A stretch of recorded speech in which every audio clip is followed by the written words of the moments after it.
Hello students, I am Dr. Seema Singhal, Associate Professor in Commerce, MDST Girls College, Ambala city. आज हम जिस subject पर बात करेंगे वो है कॉस्ट अकाउंटिंग। कॉस्ट अकाउंटिंग का थर्ड चैप्टर है मटेरियल्स का। उसमें इशू, कंट्रोल एंड वैल्यूएशन तीनों टॉपिक्स के बारे में डिस्कस करेंगे। इस चैप्टर की हमने 4 वीडियोस बनाई हैं। आज अब हम जो डिस्प्ले कर रहे हैं वो है फर्स्ट वीडियो, जिसमें थ्योरेटिकल पार्ट हम डिस्कस करेंगे। जो कंटेंट्स होंगे इस वीडियो में वो होगा meaning of material control, levels of material control, objectives, essentials of material control and main techniques of material control. We have about 12 techniques of material control, but we will discuss only 3 to 9 which are theoretical in this video. सबसे पहले हमें पता होना चाहिए कि material क्या है। Material एक बहुत इंपॉर्टेंट पार्ट है कॉस्ट का। हमने फर्स्ट चैप्टर पढ़ा था, तब हमने करा था कि जब भी हम कोई प्रोडक्ट को बनाते हैं उसमें 3 चीज़ें मेन लगती हैं, मटेरियल, लेबर एंड एक्सपेंसेस। पर जो मटेरियल का पार्ट है वो 60 to 70% क्योंकि होता है, तो इसलिए उस पार्ट को हमें डील करना, उसके एक्सपेंसेस को कंट्रोल करना हमारे लिए बहुत इंपॉर्टेंट है। तो अगर हम मटेरियल की कॉस्ट को कम कर लेंगे, कंट्रोल कर लेंगे, उससे हमारे प्रोडक्ट की कॉस्ट भी कम हो जाएगी, क्योंकि बेसिकली हमारा पर्पस तो कॉस्ट ऑफ द प्रोडक्ट को कम से कम करना और बेस्ट क्वालिटी का प्रोडक्ट हमने प्रोड्यूस करना है। तो हमें प्रॉपर कंट्रोल होना चाहिए। जो चाहे हम ऑर्डर प्लेस करते वक्त मटेरियल के बारे में बात करें, सप्लायर से हमने प्रोडक्ट लेना है या उसका जो प्रोडक्ट आ चुका उसको एफिशिएंटली यूटिलाइज़ करना है, उसके लिए भी हमें मटेरियल पर कंट्रोल करना बहुत ज़रूरी है। और मटेरियल होता क्या है? Material means schedule of items held at particular point of time. जो भी हमारे पास सामान है जिससे हम उसे फिनिश प्रोडक्ट में कन्वर्ट करते हैं, बेसिकली मैन्युफैक्चरिंग यूनिट्स वाले, उसको हम मटेरियल कहते हैं। तो मटेरियल में हम उसे 5 पार्ट में क्लासिफाई कर सकते हैं। रॉ मटेरियल आप देखो, जब हमने फिनिश्ड प्रोडक्ट में कन्वर्ट करना है तो रॉ जैसे जूट, कॉटन, स्टील या टिम्बर, रबड़, कोल, ये सारा रॉ मटेरियल है। इन सब चीज़ों को हम इनके सप्लाई लेते हैं, फिर उसको कन्वर्ट करके हम मार्केट में बेचते हैं। फिर है कंपोनेंट्स क्या होता है कि रॉ नहीं होते नेचर में। जैसे मान लो हमने कार मैन्युफैक्चर करनी है, स्कूटर मैन्युफैक्चर करना है, साइकिल बनानी है, तो उसमें जो टायर्स हैं, ट्यूब्स हैं, वो या स्टेबलाइज़र एसी में है, ये कंपोनेंट्स हैं, उसके पार्ट हैं जिनको असेंबल करके, जिनको इकट्ठा करके, या बैटरीज इन कार हैं, उसकी मैन्युफैक्चरिंग अलग जगह हो रही है, तो हम उसको उन पार्ट्स को इकट्ठा करके एक प्रोडक्ट की मैन्युफैक्चरिंग करते हैं। फिर उसके बाद कुछ टूल्स आते हैं जो कि हम यूज़ करते हैं। टूल्स तो हम नहीं बनाते ना, लेकिन हम उसे यूज़ करते हैं, जैसे हैमर है, स्क्रू ड्राइवर है, ड्रिल है, मिलिंग कटर है, ये सब भी हमारा थर्ड पार्ट हो जाएगा। उसके बाद स्पेयर पार्ट। अब कोई भी मशीनरी है, उसकी मेंटेनेंस के लिए, उसकी स्मूथ रनिंग के लिए, ऐसा तो नहीं है कि मशीनरी हम लेके आए वो सालों साल बिल्कुल ठीक चलती रहेगी, उसमें कभी कोई लूज़ नहीं होगा पॉइंट, तो हमें उसको ठीक कर रखने के लिए हमें स्पेयर पार्ट्स की जरूरत होती है। उसके बाद है कंज्यूमेबल स्टोर्स, जो कि अब चीज़ यूज़ करते करते वो ख़त्म हो जाती है, जैसे कॉटन वेस्ट है, लुब्रिकेंट्स हैं, ऑयल है, तो अब ये ब्रूम्स हैं। अब इन चीज़ों का मतलब क्या हुआ कि हम जब इन चीज़ों को यूज़ करते हैं तो ये ख़त्म हो जाते हैं, इसलिए इनको कंज्यूमेबल स्टोर्स कहा जाता है। अब ये 5 तरह का मटेरियल हम किसी भी प्रोडक्शन यूनिट के लिए, मैन्युफैक्चरिंग यूनिट के लिए, या कुछ भी हमने फिनिश्ड बनाना है प्रोडक्ट, इन कंपोनेंट्स का यूज़ करते हैं। मटेरियल हम पहले भी डिस्कस कर चुके हैं, 2 तरह का होता है, एक डायरेक्ट मटेरियल और एक इनडायरेक्ट मटेरियल। डायरेक्ट मटेरियल का मतलब क्या है कि जिसकी हम उस प्रोडक्ट में उसका कितना यूज़ हुआ है पर यूनिट, जिसको हम काउंट कर सकते हैं उसे हम डायरेक्ट मटेरियल कहते हैं, और जिसको काउंट नहीं कर सकते, मेजर नहीं कर सकते, उसे हम इनडायरेक्ट मटेरियल कहते हैं। तो हमारा जो डायरेक्ट मटेरियल है वो तो हमने इस चैप्टर में यूज़ करना है। जो इनडायरेक्ट मटेरियल है उसे हम ओवरहेड में ले जाते हैं, उसको ओवरहेड कहते हैं, इसलिए वो हम 4th चैप्टर जो हमारा ओवरहेड्स का है उसमें डिस्कस करेंगे। तो ये वाला चैप्टर में हम सिर्फ डायरेक्ट मटेरियल की बात करेंगे। तो डायरेक्ट मटेरियल आपको पता होना चाहिए क्या होता है, जिसकी पर यूनिट मेजरमेंट पॉसिबल है। उसके बाद आता है मटेरियल कंट्रोल। हम ये कह रहे हैं कि 64%, अगर हम कहते हैं किसी भी प्रोडक्ट को बनाने में हमें रफ आइडिया है कि 64%, किसी में 70 होता है, किसी में 50 भी होता है, कि मटेरियल का यूज़ होता है। कई जगह प्रोडक्ट कम यूज़ होता है, लेबर ज़्यादा होती है, तो वो अलग कंसेप्ट है, लेकिन बेसिकली हम ज़्यादातर मैन्युफैक्चरिंग यूनिट में देखें तो वहाँ पर रॉ मटेरियल की जो कंजम्पशन है वो ज़्यादा है। तो ये पांचों तरह के कंटेंट्स को अगर हम मिला के यूज़ करते हैं तो हमें 64% हमारे टोटल कॉस्ट का जो कॉस्ट ऑफ मटेरियल है, तो उस मटेरियल की कॉस्ट को कंट्रोल करना है। इसका मतलब right quantity of material, right quality of material at right time और मिनिमम कॉस्ट पर मिले, तब हम उसे मटेरियल कंट्रोल कहेंगे। तो अकॉर्डिंग टू बी के बाहर भी है डेफिनेशन है, material control is a system which ensure the provision of required quality of material, जो हमें क्वालिटी चाहिए वो मिल जाए, इन रिक्वायर्ड क्वांटिटी, जितनी क्वांटिटी चाहिए वेस्टेज कम हो वो मिल जाए, ऑन रिक्वायर्ड प्लेस, उन एंड टाइम, मतलब जिस टाइम पर जो जगह पर हमें चाहिए वो मिल जाए, with minimum amount of capital, कि हमने जो उसमें पैसा लगाया है वो भी मिनिमम हो, उसमें एक्स्ट्रा ऑर्डिनरी वेस्टेज और या फिर हमने बहुत इन्वेस्टमेंट कर दी जिससे मटेरियल पड़ा रहा वेस्ट हुआ, वो चीज़ भी नहीं होनी चाहिए। ये सब चीज़ें किस में आएंगी? मटेरियल कंट्रोल में। उसके बाद हमारे पास दो तरह का मटेरियल के लेवल्स हैं। पहला है क्वालिटी कंट्रोल, क्वांटिटी कंट्रोल, दूसरा है फाइनेंशियल कंट्रोल। जो क्वांटिटी कंट्रोल है वो स्टोर कीपर और प्रोडक्शन एग्जीक्यूटिव्स करते हैं। ये देखते हैं कि प्रोडक्ट जो हमने मैन्युफैक्चर किया है उसकी क्वांटिटी कितनी हमें यूज़ करनी है, पहली बात कितनी यूज़ करनी है, उसको किस तरीके से हमने कहाँ से लेना है, कौन कौन लोग उसमें इन्वॉल्व होंगे, प्रोडक्ट मतलब हमने जब कोई भी सामान कहीं से खरीदना है तो कितनी क्वांटिटी अवेलेबल है और कितनी और चाहिए, ये सब स्टोर कीपर देखेगा। प्रोडक्शन वाला देखेगा हमें मंगवाना है या नहीं मंगवाना। अभी तो पहला पार्ट है कि हमने उसकी क्वांटिटी देखी।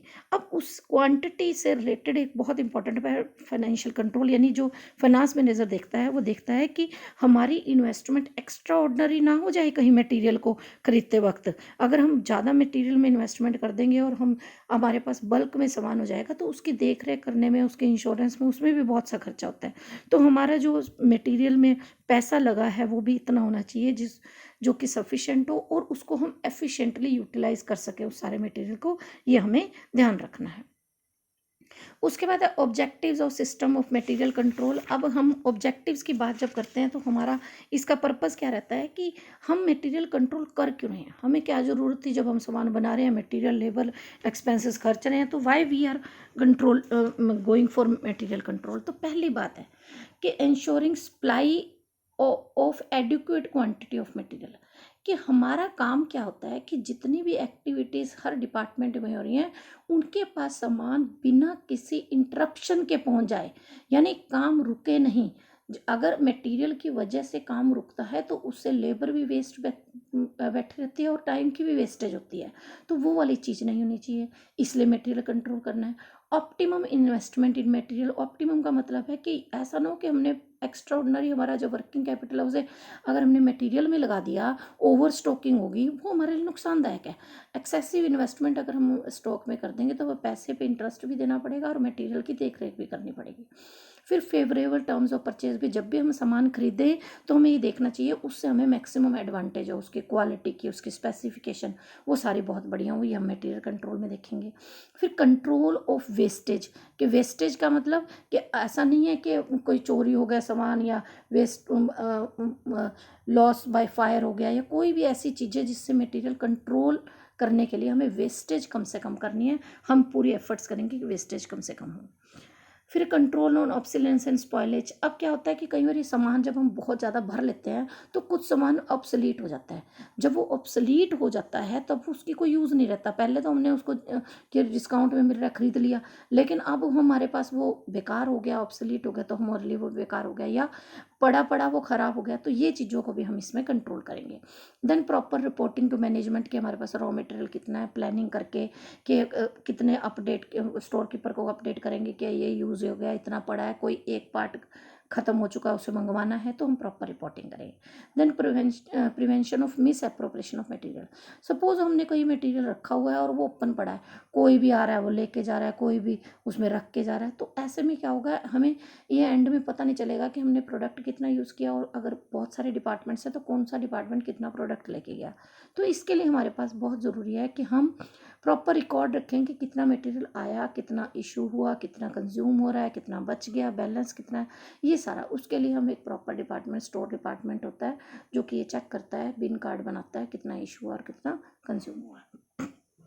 फिर है proper control system for settlement of invoices, कि जब हम सामान मंगवाते हैं तो हम ये भी चेक करते हैं कि हमने सामान मंगाया, तो हम वेरीफाई करते हैं। जैसे हम कहीं सामान खरीदने जाते हैं, मार्केट में भी खरीदने जाते हैं, तो जब वो बिल बनाते हैं तो हम चेक कर लेते हैं कि क्या उसने सारा सामान डाल दिया कि नहीं। ऐसे ही जब हम सामान कोई भी बनाएंगे तो हम ये चेक करेंगे कि हमारे पास जो मटेरियल है वो पूरा आया है या नहीं। उसके बाद हम देखते हैं असेंशियल्स ऑफ मटेरियल कंट्रोल, कि इसमें हमारा क्या है कि मटेरियल कंट्रोल में हमें कुछ कुछ चीज़ों के बारे में बहुत ध्यान देना है। अब क्या ध्यान देना है मटेरियल कंट्रोल करते, पहली बात कि सभी डिपार्टमेंट में कोऑर्डिनेशन एंड कोऑपरेशन होनी चाहिए। मतलब बाइंग कौन सी करनी है, कौन सा रिसीव करा है, इंस्पेक्शन, जब सब लोग आपस में मिलकर बात नहीं करेंगे, बाइंग वाला कह दे मुझे पता ही नहीं रिसीव हुआ है कि नहीं हुआ, इंस्पेक्शन वाला कह रहा है पता नहीं किस चीज़ की इंस्पेक्शन करनी है, तो ऐसे में अगर कोऑर्डिनेशन नहीं होगी तो आप कंट्रोल नहीं कर पाओगे। और एक जो ऑर्डर देने हैं, जो हमने रिक्वायरमेंट मांगनी है, इशू करना है, ये सब टर्म जो है वो स्टैंडर्ड होने चाहिए। एक परफॉर्मा होना चाहिए जिसमें सभी भरें, यानी ये ना हो कि किसी को टेंशन हो जाए रिक्वायरमेंट कैसे दूँ, इशू कहाँ से करना है, कुछ पता ना हो। देन सेंट्रलाइजेशन होनी चाहिए परचेजिंग की। इसका मतलब क्या होता है कि एक ही जगह से प्रोडक्ट खरीदा जाए, क्योंकि अलग अलग जगह से अगर प्रोडक्ट खरीदेंगे और एक डिपार्टमेंट में कहीं एक्सेसिव पड़ा है, दूसरे का ज़रूरत है, तो वो यूज़ नहीं कर सकेंगे। लेकिन अगर सेंट्रलाइज परचेजिंग होगी तो एक दूसरे का सामान भी यूज़ कर सकेंगे।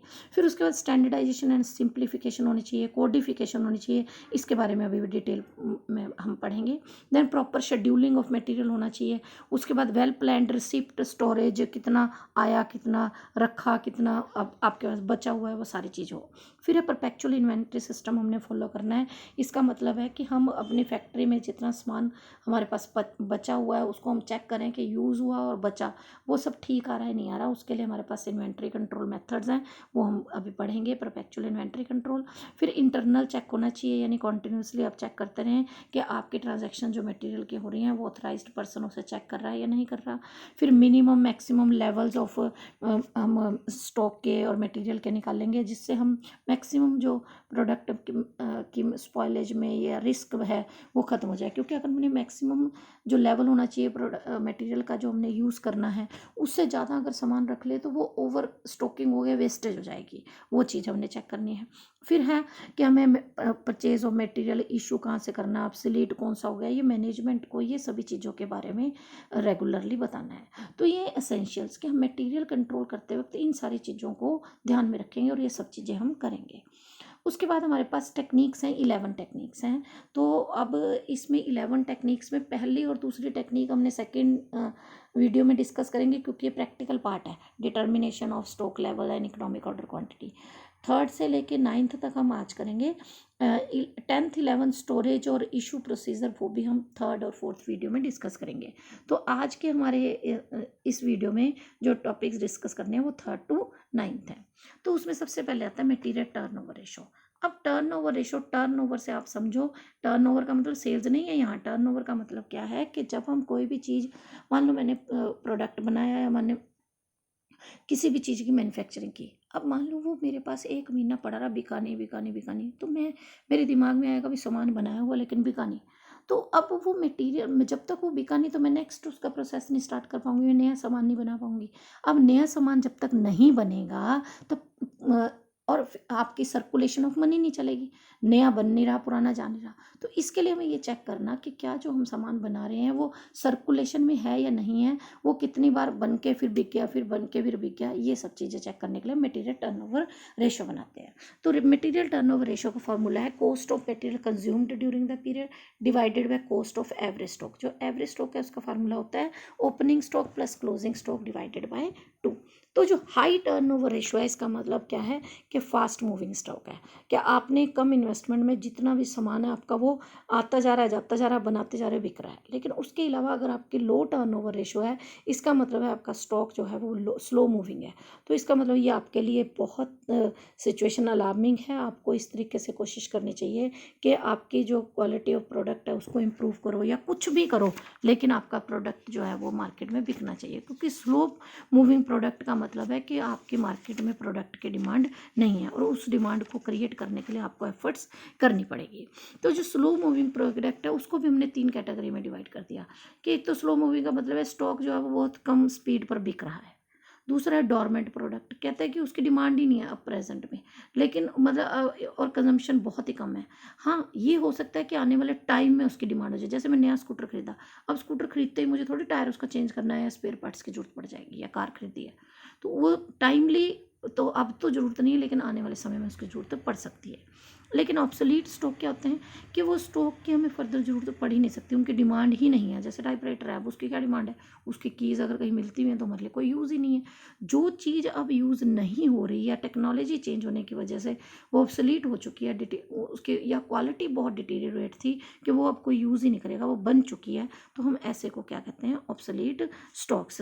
तो इन कोई भी क्वेश्चन हमें ओपनिंग स्टॉक, क्लोजिंग स्टॉक और परचेजेस दे रखा है, तो हम ये चेक कर सकते हैं कि हमारी मटेरियल टर्नओवर रेशो क्या है। अगर मटेरियल टर्नओवर रेशो आपकी ज़्यादा आती है, जिसकी वो हाई आती है, इसका मतलब वो फास्ट मूविंग है। अगर मटेरियल टर्नओवर रेशो कम आती है तो इसका मतलब वो स्लो मूविंग है। तो हमें तीन ही चीज़ों की इसके लिए ज़रूरत है, purchase, opening stock, closing stock. तो हम ये चेक कर सकते हैं कि हमारा एवरेज, क्योंकि हम ओपनिंग, क्लोजिंग और परचेज से हम निकाल लेंगे मटेरियल कितना कंज्यूम हुआ। कंज्यूम मटेरियल हमें पता है, इन्वेंट्री पता है, हमारा फार्मूला यही है, cost of material consumed divided by average stock, तो हमारा क्वेश्चन निकल जाएगा। तो तीन आइटम्स भी दे रखे हैं तब भी हम इसे निकाल सकते हैं, तो पर लेकिन ये थ्योरी पॉइंट ऑफ व्यू से ही टॉपिक है।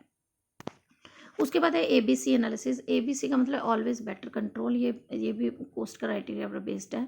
इसमें इस टेक्निक में क्या करते हैं कि हमने इंपॉर्टेंस अलग अलग कर दी, कुछ प्रोडक्ट्स को बहुत इंपॉर्टेंट है उनको A कैटेगरी में दे दिया, जो थोड़े कम है वो B में, थोड़े उससे भी कम है जो अनइम्पॉर्टेंट लेफ्ट आउट प्रोडक्ट है उनको C में। तो ऐसा है, इसमें कहते हैं जो 8% ऑफ मटेरियल है वो आपके जो रिसोर्सेज हैं वो कितने यूज़ कर रहे हैं, 75%। एक रिपोर्ट थी इंडियन प्रोडक्टिविटी टीम की, उन्होंने मटेरियल कंट्रोल किया था अमेरिका, जापान और वेस्ट जर्मनी में। उन्होंने ये एग्जांपल दिया था कि जो परसेंटेज ऑफ आइटम है, अगर आपकी सिर्फ 8% है पर उसमें पैसा, आपका जो परसेंटेज ऑफ कॉस्ट है वो 75% लग रही है। अगर आपकी 25% मटेरियल है, उसमें 20% रिसोर्सेज आपके यानी कॉस्ट लग रही है, और 67% मटेरियल में आपकी 5% कॉस्ट यानी रिसोर्सेज लग रहे हैं। तो अब हमने इसमें ABC एनालिसिस में हमने अब देख लिया कि हमारे ABC तीनों तरह के कैटेगरी के आइटम्स हैं। उसके बाद हमारे पास ये हमने चार्ट बना लिया और इस चार्ट को एक्सप्लेन कर दिया, यानी कोई भी फिगर्स ले ली। A की जो है वो 10% आइटम्स हैं, B की 28% और C की मैक्सिमम नंबर ऑफ़ आइटम्स हैं। नंबर ऑफ़ आइटम्स ज़्यादा है, लेकिन इसमें जो पैसा है, जो इन्वॉल्व हुआ पैसा है वो कम है कंपेरेटिवली, वो बहुत कम पैसा हुआ यूज़ हुआ है। उसके बाद आपके पास आता है वेद एनालिसिस। वेद एनालिसिस का मतलब वाइटल, असेंशियल और डिज़ायरेबल।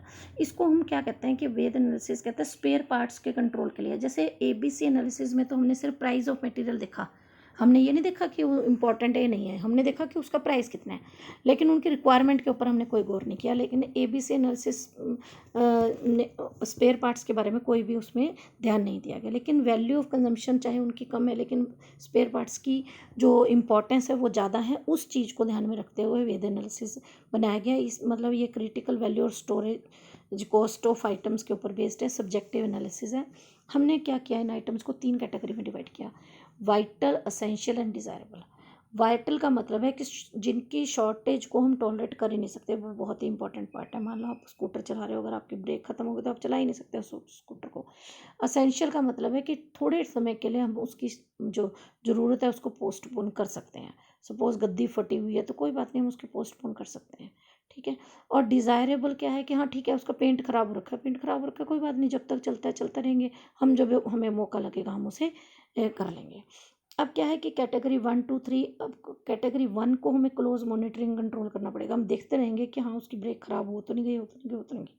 और ऐसे एसेंशियल को मॉडरेट कंट्रोल, और कैटेगरी 3 को नो नीड फॉर कंट्रोल की ज़रूरत है। उसके बाद है आपका सिंप्लीफिकेशन एंड स्टैंडर्डाइजेशन।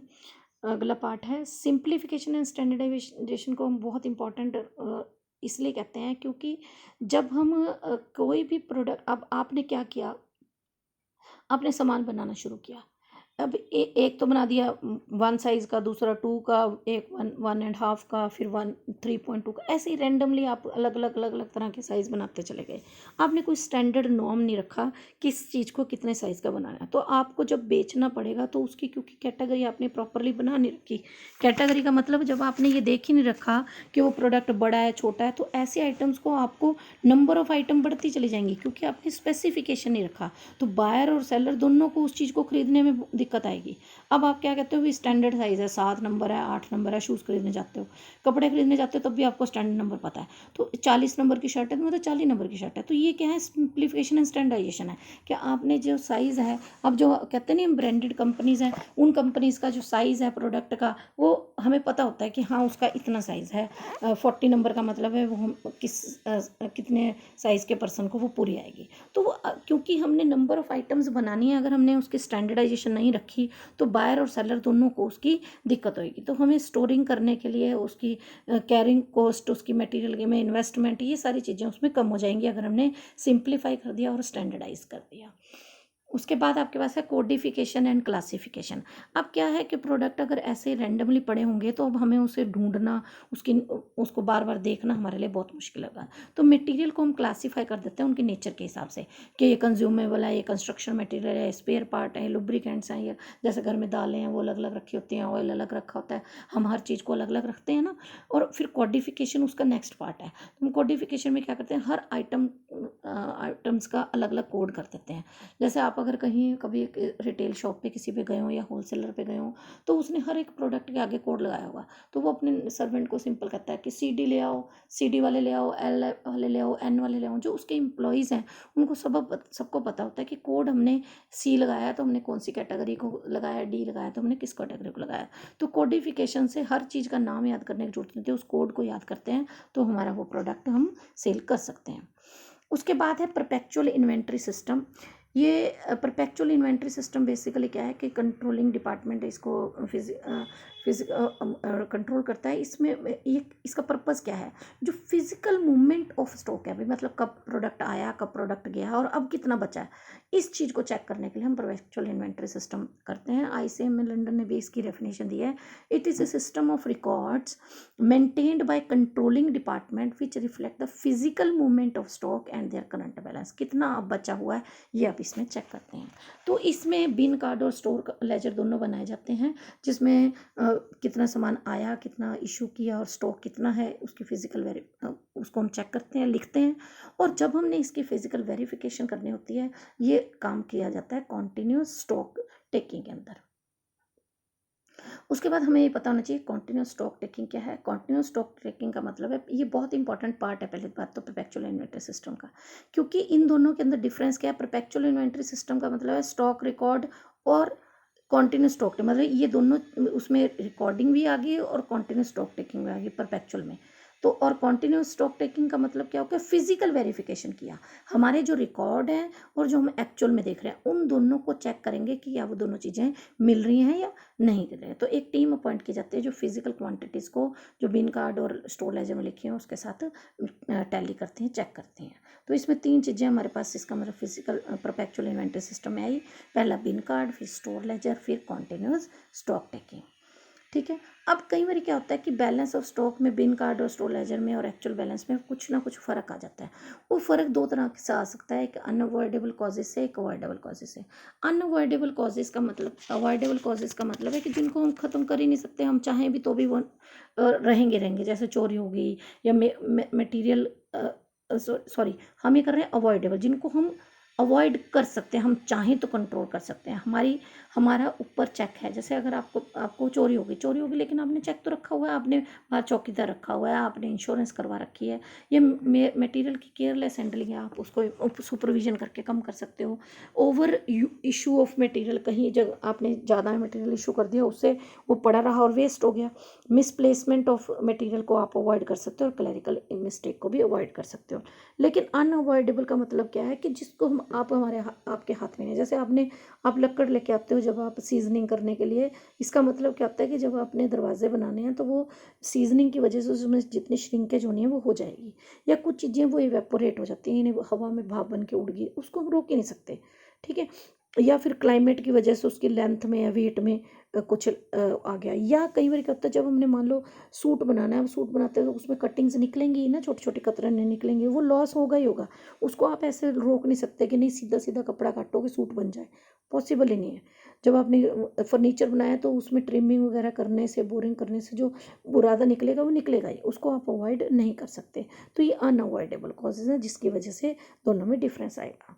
अब परपेचुअल इन्वेंट्री सिस्टम का फ़ायदा क्या है? पहली बात है कि information regarding stock in more reliable because of continuous stock taking, और स्टॉक लेवल्स को हम टाइम टू टाइम रिवाइज कर देते हैं, ओवर स्टॉकिंग नहीं होती। मोर इन्फ्लुएंस ऑन एम्प्लॉयज़ है, डिटीरियोरेशन अवॉइड कर सकते हैं, बिन कार्ड दोनों जो है रेडी फिगर्स हैं, डिस्क्रिपेंसी को डिटेक्ट कर सकते हैं, और इंटरनल चेक के लिए ये बहुत इंपॉर्टेंट रोल प्ले करता है। फिर उसके बाद आता है प्रॉपर परचेज प्रोसीजर।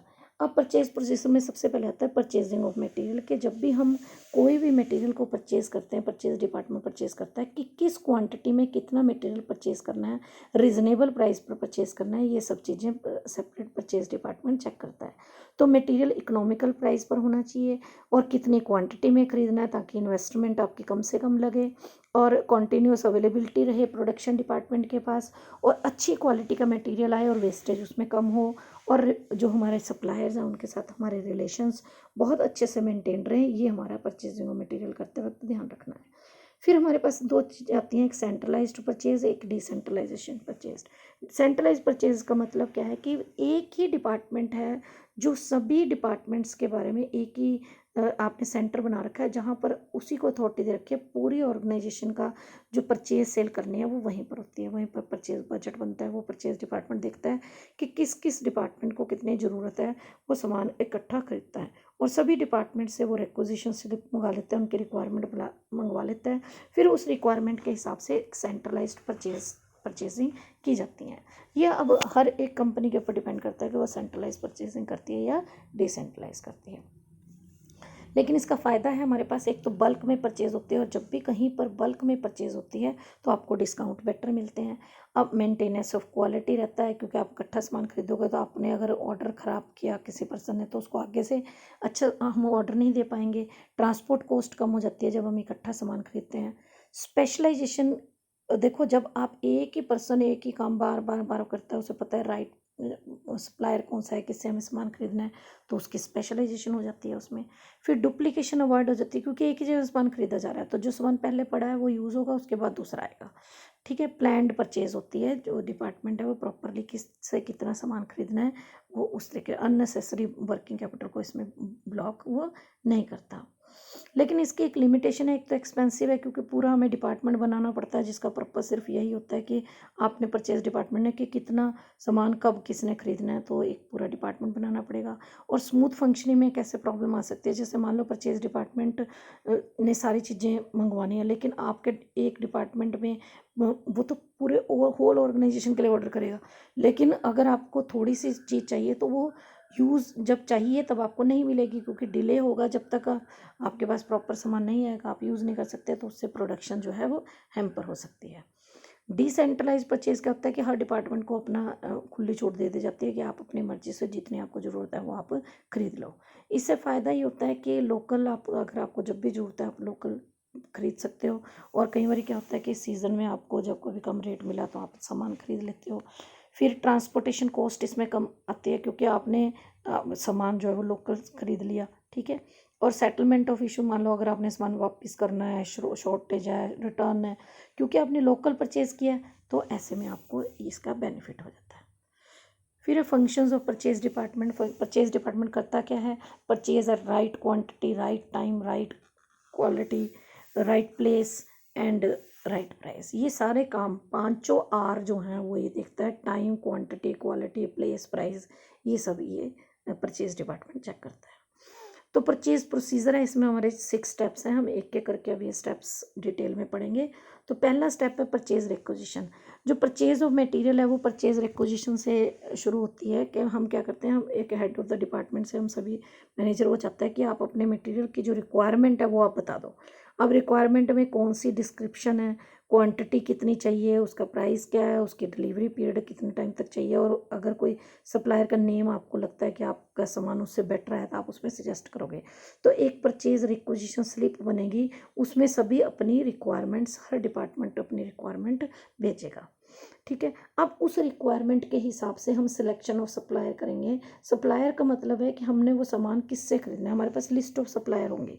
अब हमारे पास लिस्ट ऑफ जब सप्लायर होते हैं तो हम उनको क्या करते हैं, जो बेस्ट क्वालिटी का लोएस्ट पॉसिबल प्राइस पर हमें सामान देगा हम उसे सिलेक्ट करेंगे। तो हमारे पास डिफरेंट सप्लायर जितने भी हैं हम उनको सप्लायर्स को कहेंगे कि आप अपने टेंडर भेजो। जैसे कार मैन्युफैक्चरर है, उसने टायर ट्यूब वगैरह सब चीज़ों की रिक्वायरमेंट है, तो वो कहता है भी मैं ज़्यादा स्टॉक में नहीं रखता, लेकिन मेरे को सप्लायर का पता है कि जो मेरे को सामान टाइमली दे देगा। ठीक है, तो सप्लायर के साथ वो रेगुलर इन टच रहता है, तो उसके साथ उसको कहता है भी आप अपने टेंडर भेजो। तो वो कोटेशन, एक तरह से कोटेशन और टेंडर फॉर्म एक ही बात होता है कि आप डिस्क्रिप्शन जो मटेरियल कितना है, कितनी क्वांटिटी, कितने यूनिट, उसका क्या प्राइस रहेगा, वो ये लिख के हमें बता देता है। तो हमारे पास ऐसे बहुत से सप्लायर्स होते हैं जो एक कोटेशन फॉर्म भेजते हैं। उन कोटेशन फॉर्म को हमारे डिफरेंट सप्लायर्स ने भेजी, फिर हमने पर्टिकुलर्स ऑफ मटेरियल रिक्वायर्ड और क्वांटिटी टू बी परचेज्ड, इसके साथ हम क्या करते हैं, फिर हम हर वेंडर की डिटेल लिख देते हैं, वेंडर 1, वेंडर 2, वेंडर 3। वो हमें बताएंगे कि हम सभी के प्राइजेस को कंपेयर करेंगे, जिसके प्राइस सबसे कम होंगे उसी के प्राइस, उसी के टेंडर को हम एक्सेप्ट कर लेंगे। फिर जब हम टेंडर एक्सेप्ट कर लेते हैं उसके बाद placing order for purchase, purchase के लिए हम ऑर्डर प्लेस करते हैं। तो जो भी डिपार्टमेंट है, अकाउंट डिपार्टमेंट है, वो कॉस्टिंग डिपार्टमेंट को भी भेज देता है कि हमने ये वाला सामान परचेज किया है। उसमें particulars of material, quantity required, rate, amount, date of delivery, ये भी इंपॉर्टेंट पार्ट है कि कब तक आप उस सामान को हमारे पास पहुंचा दोगे। तो परचेज ऑफिसर इसको साइन करके वो परचेज ऑर्डर दे देगा। क्योंकि ऐसे वर्बली हम कोई किसी को कह दें हाँ जी मेरे को 10 यूनिट भेज दे, 1000 यूनिट भेज दे, 2000 यूनिट भेज दे, कोई हमें सामान नहीं भेजेगा जब तक हम ये मेंशन नहीं करेंगे कि कितनी क्वांटिटी का कितना मटेरियल किस रेट पर हमें किस दिन तक डिलीवर कर दो, तब तक कोई भी ऑर्डर उसको नहीं एक्सेप्ट करेगा। उसके बाद receiving end inspection of material. अब जब हमने ऑर्डर दे दिया तो अब हमारे पास सामान आएगा, तो गुड्स रिसीव्ड नोट होता है एक, जिसमें हम जब हमारे पास सामान आ जाता है उसके बाद हमें इंस्पेक्शन डिपार्टमेंट होता है एक, उसको हम कहेंगे भी आप ये सामान देखो, जो जो डिस्क्रिप्शन के हिसाब से, किस किस पैकिंग के हिसाब से, कितने वेट का इतना सामान है, आप चेक करो कि क्या जिस सामान का हमने ऑर्डर दिया क्या वही सामान आया है। उसको हमने जो ऑर्डर स्लिप होते हैं वो भी साथ दे देते हैं, भी इस डिस्क्रिप्शन वाला इतना सामान हमने ऑर्डर किया था, क्या वो सामान हमें अकॉर्डिंग टू हमारी रिक्वायरमेंट मिला है या नहीं मिला, वो इंस्पेक्शन डिपार्टमेंट चेक करता है। ठीक है, अब ज़रूरी नहीं है कि सारा सामान हमें हमारे हिसाब से मिले, कुछ मटेरियल हो सकता है डैमेज हो या हमारी स्पेसिफिकेशन के हिसाब से ना हो, तो हम फिर क्या करेंगे, एक डेबिट नोट बनाएंगे। हम लिखेंगे कितनी क्वांटिटी, कितना मटेरियल, रेट, किस अमाउंट का मटेरियल है वो हमारे हिसाब से नहीं है, और वो हम उसको डेबिट कर देंगे। डेबिट मतलब उस मटेरियल को उतना माइनस कर देंगे, क्योंकि रिजेक्टेड मटेरियल को हम रिटर्न, जो सप्लायर है उसे वापस करेंगे। तो परचेज डिपार्टमेंट वो डेबिट नोट प्रिपेयर कर लेगा और उसकी कॉपी भी वो अकाउंट डिपार्टमेंट को देगा ताकि वो एडजस्टमेंट कर सके। क्योंकि पहले मान लो 10,000 यूनिट आए थे, अब हमने 1,000 भेज दिए, तो अब हम 9,000 यूनिट की पेमेंट करेंगे, 10,000 की नहीं। तो हम रिजेक्टेड मटेरियल के लिए डेबिट नोट बनाते हैं। उसके बाद पासिंग इन्वॉइसेस फॉर पेमेंट। अब जब हमारे पास डेबिट नोट भी बन गया, हमने सामान वेरीफाई कर लिया, हमारे पास आ गया, तो अब क्या है कि परचेजिंग डिपार्टमेंट जो सारी चीज़ें असेंबल हुई हैं वो अब वाउचर इकट्ठे करेगा। जो वाउचर उसके पास आएंगे उनको नंबर वाइज वो रजिस्टर में एंटर करेगा। तो परचेज डिपार्टमेंट को डॉक्यूमेंट जो चाहिए, सॉरी पेमेंट डिपार्टमेंट को परचेज ऑर्डर, उसके goods received note, inspection report, debit credit note, कितना सामान आया और कितना वापस चला गया, ये सारे डॉक्यूमेंट्स सारे इनवॉइस के साथ कंपेयर करने के बाद वो अकाउंट्स डिपार्टमेंट को पेमेंट के लिए भेज देगा। फिर वो परचेज ऑफिसर जब अकाउंट डिपार्टमेंट के पास भेजेगा, वो जो वाउचर हैं वो पेमेंट के लिए ऑथराइज कर, उस पर साइन कर दिए जाते हैं, मतलब पेड बाय दैट डिपार्टमेंट। वो उसको इनवॉइस नंबर मार्क करेगा और उसको पेमेंट के लिए वो नेक्स्ट स्टेप उसका तब हो जाएगा। यानी जब तक वो सारे डॉक्यूमेंट्स को चेक नहीं करेगा कि हमारे पास जो वाउचर हैं और जो हमारे पास बिल्स हैं वो सारे प्रॉपरली चेक नहीं करेगा, तब तक वो उसकी पेमेंट रिलीज़ नहीं करेगा। ठीक है, तो ये हमने जो किया 9 पॉइंट्स तक हमने डिस्कस कर लिया। अब देखिए ये वाले पॉइंट्स सारे थे थ्योरेटिकल, इसमें आपके पास थ्योरी का क्वेश्चन एक बड़ा अच्छा आ सकता है। जो मटेरियल का चैप्टर है उसमें 50% थ्योरी 50% प्रैक्टिकल आने के चांसेस रहते हैं। जितना मैंने आज कराया वो थ्योरी का मैक्सिमम पोर्शन हमारा कवर हो गया, थोड़ा सा रह गया है, इकोनॉमिक ऑर्डर क्वांटिटी पे भी थ्योरी आ जाती है, और एक दो और पार्ट हैं वो मैं आपको नेक्स्ट वीडियो में करवाऊँगी। तो इसके लिए जो मैंने बुक्स रेफ़र की हैं वो एस.पी. गुप्ता, अजय शर्मा की, आर.के. गुप्ता, डिम्पल नव्यन प्रकाशन की और एम.एल. अग्रवाल साहित्य भवन पब्लिकेशन की हैं, और कुछ वेबसाइट से भी थोड़ा मटेरियल लिया था ताकि पीपीटी अच्छी बन सके। और इसके रिगार्डिंग अगर आपको कोई भी प्रॉब्लम है, डाउट है, तो मेरी ईमेल आईडी पे आप मुझे कंसल्ट कर सकते हैं। Thank you very much. Stay safe, stay healthy. Thank you.